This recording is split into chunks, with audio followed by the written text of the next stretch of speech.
I am Tanveer sir, class 10th chapter number 5 exercise 5.3। तो पहला question है find the sum of the following APs. पहला part है 2, 7, 12 to 10 terms. देखो इसमें हमें इसका एस एन बताना है पहले पार्ट का। तो सम ऑफ टर्म्स यानी कि टर्म्स कितनी हमारी 10 है। तो देखो जब हम एस एन निकालते हैं यानी कि सम ऑफ टर्म्स, तो इसके लिए फार्मूला है n divide by 2 bracket 2a plus n-1d। ये है हमारी फार्मूला।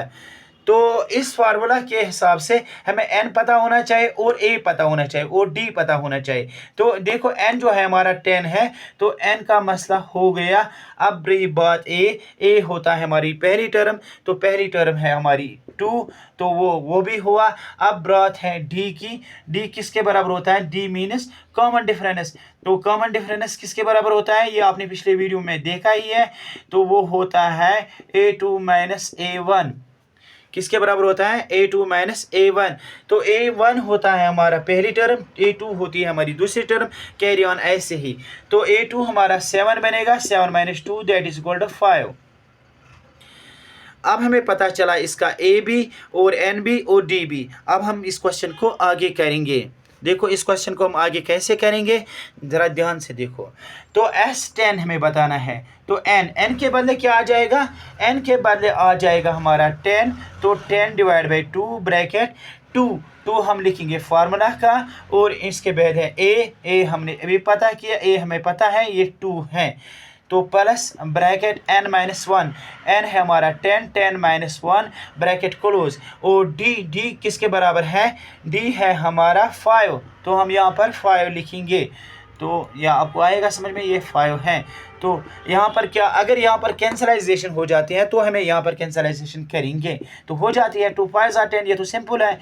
तो 2 2 4, इन दोनों को मल्टीप्लाई करो, plus 10 minus 1 that is equal to 9 into 5।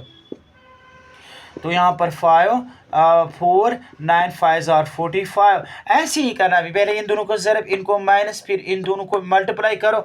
ये ध्यान में रखना है। ऐसे ही अगर आप स्टेप्स करते जाओगे तो आपका कोई भी क्वेश्चन AP में गलत नहीं हो जाएगा। 45 plus 4 that is equal to 49। तो 5 9 जार 45, 5 4 जार 20 and 20 plus 4 that is equal to 24। तो ये हुआ हमारा पहला पार्ट। अब हम इसका दूसरा पार्ट भी करेंगे।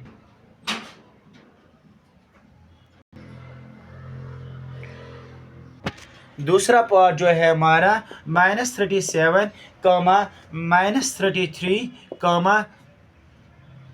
-29 डैश डैश डैश तो 12 टर्म्स। तो इसमें कितनी टर्म्स हैं? 12।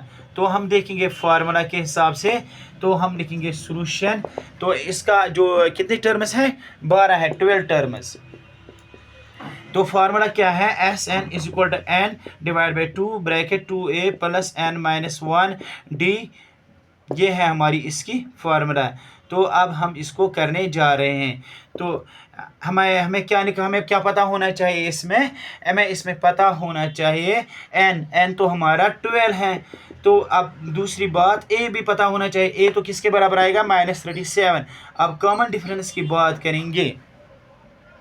तो कॉमन डिफरेंस किसके बराबर आ जाएगा, ज़रा बताओ? कॉमन डिफरेंस आ जाएगा a2 माइनस a1।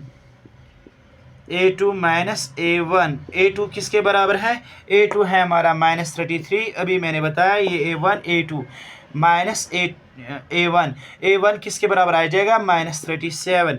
अगर हम इन दोनों को माइनस करेंगे तो क्या बनेगा? Minus minus plus 37 minus 33 that is equal to 4। अब हम इसमें फार्मूला लगा सकते हैं। तो देखो फार्मूला हम लगाएंगे इसमें अभी। तो फार्मूला क्या है? S12 is equal to n divide by 2। n किसके बराबर है? n हमारा 12 है, 12 डिवाइड बाई 2 ब्रैकेट 2a किसके बराबर है हमारा? a है हमारा -37 ब्रैकेट क्लोज। फिर क्या है हमारा? प्लस फार्मूला में। तो n 12 माइनस 1, 12 माइनस 1 लिखेंगे। तो d किसके बराबर है? d है हमारा 4। तो हमने यहाँ पर लिखा 4। तो यहाँ पर हम कैंसलाइजेशन कर सकते हैं। 2 1 जार 2, 2 6 जार 12, तो 6 आया। तो यहाँ पर हम इंटू करेंगे, प्लस माइनस माइनस, 2 7 जार 14, 2 3 जार 6, ये बना 74। तो plus 12 minus 1 that is equal to 11, 11 into 4, तो bracket close, that is equal to 6 minus 74, 11 4 जार 44। तो यानी कि ये मैंने बताया, यहाँ पर पहले ज़रब करो और इन दोनों को माइनस करो पहले, फिर इसके साथ मल्टीप्लाई करो। ध्यान, यानी कि ऐसे ही स्टेप्स हमें करने हैं। तो देखो अब हम लास्ट पे जा रहे हैं इस क्वेश्चन में, तो लास्ट पे गलती नहीं करनी है। तो 74 minus 44, 4 minus 4 that is equal to 0, plus minus minus 7 में से 4 निकालेंगे तो कितना बचेगा, 3।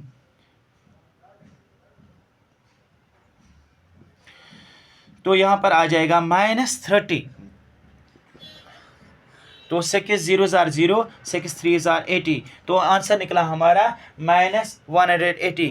तो please subscribe my channel teaching by Tanveer sir. Thank you.